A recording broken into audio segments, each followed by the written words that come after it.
Après cette étude expérimentale des oscillations libres amorties, nous allons faire l'étude théorique des oscillations mécaniques libres amorties. Étude théorique.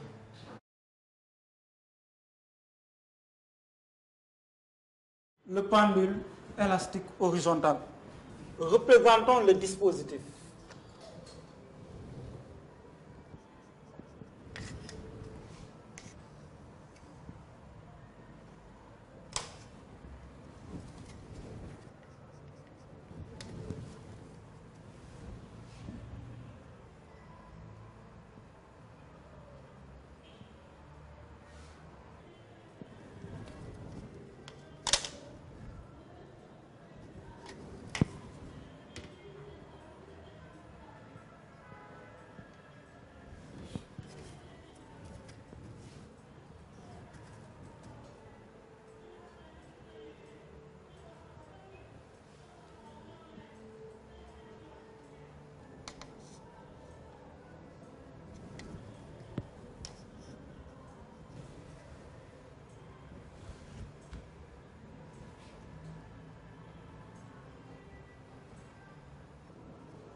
Voilà le dispositif ainsi représenté.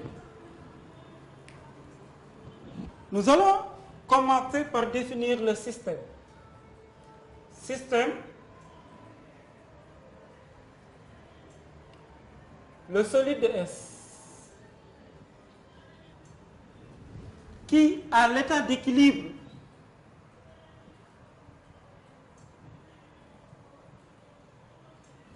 a son centre d'inertie qui coïncide avec l'origine du repère, et à l'état de mouvement à une date quelconque où le solide ayant été initialement tiré d'une longueur est lâché, son centre d'inertie occupe cette position d'abscisse X. Dans ces conditions, nous avons X positif. Dans quel référentiel on va étudier le mouvement? Dans le référentiel terrestre supposé galiléen. Le bilan des forces. Les forces qui s'appliquent au solide sont P, son poids, que nous pouvons représenter vertical dirigé vers le bas, T, la tension du ressort s'appliquant au point de contact ressort-masse porté par l'axe du ressort et ici dirigé vers haut puisque le ressort est tendu. La tension T étant une force de rappel, rappelle toujours le ressort vers son état de ressort à vide. Et F, les forces de frottement que nous pouvons représenter ici, si nous supposons que le mouvement du solide est dans ce sens, les forces de frottement étant toujours opposées au vecteur vitesse, voici F. Et on précise que F a l'expression des forces de frottement fluide, F égale moins bêta V. Et R, la réaction du plan vertical dirigé vers le haut. Nous pouvons maintenant appliquer le TCI, théorème du centre d'inertie, somme des forces extérieures égale MA, avec l'accélération étant l'accélération du centre d'inertie du solide. Alors nous pouvons dire que P plus T plus R plus F égale MA. Si nous projetons suivant l'axe X', projetons le TCI suivant X'. Alors, P étant perpendiculaire à l'axe X', sa projection est nulle. T parallèle à l'axe X', mais dans le sens des X négatifs, sa projection donne moins norme de T. R perpendiculaire à l'axe X', sa projection est nulle. Et F porté par l'axe X', et dans le sens des X positifs, plus norme de F est égal à M AX, AX étant la mesure algébrique de l'accélération suivant X'. AX égale X point. Donc nous pouvons dire moins T plus F égale M X point. Puisque X est positif, T égale Kx moins Kx plus norme de F. Norme de F est positive. Or, vecteur F égale moins bêta V. Il faut signaler que bêta est une constante positive. Là, il faut faire très attention. Car nous avons une équation mettant en jeu des normes et des mesures algébriques. Les abscisses sont des mesures algébriques. Peuvent être positifs ou négatifs alors que les normes sont nécessairement positives. Norme de T. Nous savons ici que X est positif. Donc, norme de T égale Kx. Alors, nous avons moins norme de T, Kx. Plus F. F égale moins VB. F plus F. F, c'est la norme de F, c'est positif. F égale moins bêta V, vecteur. Alors, ici, la projection de V donne Vx qui est une mesure algébrique. Et Vx est négatif. Or, F est positif. Alors, Vx étant négatif, nous aurons moins bêta Vx égale M X point. Car F en norme égale moins bêta Vx, moins Vx étant négatif, ça me donne quelque chose de positif. Ce qui donne moins Kx, moins bêta Vx X point égale M X point. En transposant, on obtient M X point plus bêta X point plus Kx égale 0. On pose bêta égale 2 lambda. Avec lambda, une constante positive qu'on appelle le coefficient de frottement.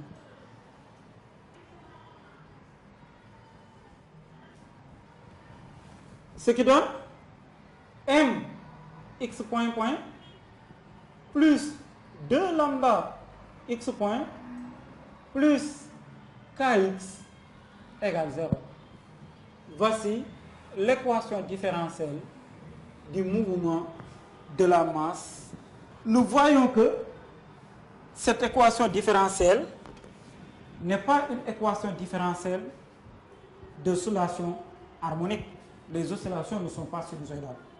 Et nous pouvons voir que c'est dû à ce coefficient de lambda. Car si ce terme est nul, on obtient l'équation différentielle des oscillations sinusoïdales mx point plus kx égale 0. Donc, c'est le coefficient de frottement lambda qui dissipe l'énergie, qui fait que les oscillations sont amorties. Lorsque le coefficient lambda est nul, les oscillations sont sinusoïdales. En augmentant la valeur de lambda, nous pouvons passer aux différents régimes. Si lambda est assez grand, nous aurons des oscillations mais amorties. On aura le régime pseudo-périodique où on a des oscillations mais l'amplitude des oscillations diminue au cours du temps. Si lambda a des valeurs de plus en plus grandes, on attendra un moment où on aura une seule oscillation. On dit que nous avons atteint le régime critique. Et pour une valeur supérieure à cette valeur de lambda donnant le régime critique, il n'y aura plus d'oscillation et nous aurons le régime apériodique. On aura le régime apériodique. Voilà les différents régimes qu'on a vus dans la simulation. Et voilà pour l'amortissement des oscillations, l'équation différentielle. Comme nous l'avons dit, c'est les forces de frottement qui sont la cause de la dissipation de l'énergie mécanique du système.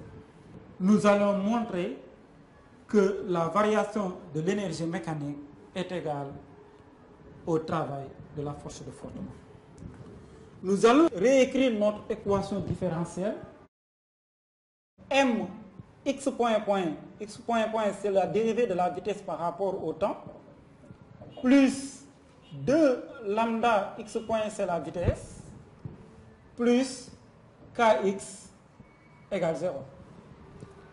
Nous allons multiplier cette expression par la vitesse, ce qui va nous donner m, v, dérivée de la vitesse par rapport au temps, plus 2 lambda v fois v, plus kx, v, comme nous le savons, c'est dérivé de x par rapport au temps, égale 0. Ce qui nous donne v, d de v sur dt, nous savons que c'est 1 demi de dérivée de la vitesse élevée au carré par rapport au temps. Donc nous avons ici 1 demi de m, d de v carré sur dt, plus 2 lambda v fois v, plus x fois d de x sur dt, c'est la dérivée, c'est 1 demi de x carré par rapport au temps, ce qui donne 1 demi de k dérivée de x carré par rapport au temps est égal à 0. 1 demi et m et 1 demi et k sont des constantes. On va introduire ça dans la dérivée, ce qui nous donne dérivée par rapport au temps de 1 demi de mv carré plus dérivée par rapport au temps de 1 demi de kx carré. Et le terme 2 lambda v fois v, on va transposer ça dans l'autre membre. Ça nous donne moins 2 lambda v fois v. Ceci nous donne alors dérivée par rapport au temps de 1 demi de mv carré plus 1 demi de kx carré égale moins 2 lambda v. On se rappelle que 2 lambda c'est bêta. Donc ce qui nous donne moins bêta v.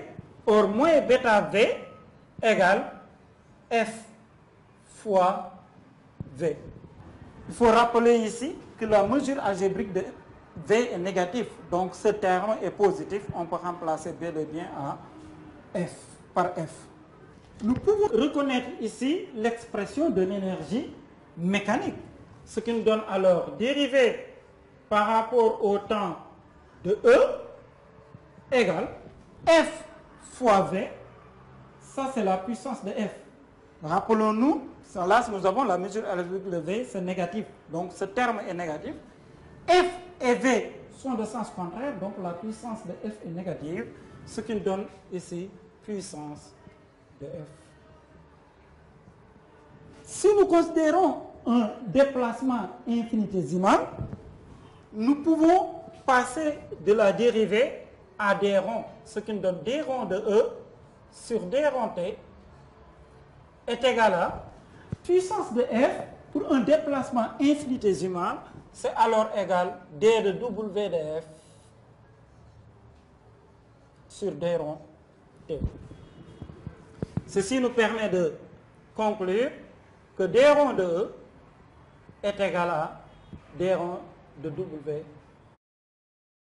Macroscopiquement, nous pouvons dire alors que delta E égale travail dF, puisque delta E est la somme des travaux des forces de frottement pour les déplacements infinitésimaux.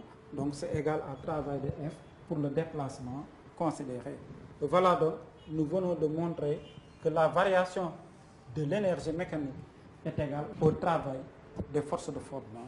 Donc nous voyons par là que ce sont les forces de frottement qui dissipent l'énergie mécanique du système.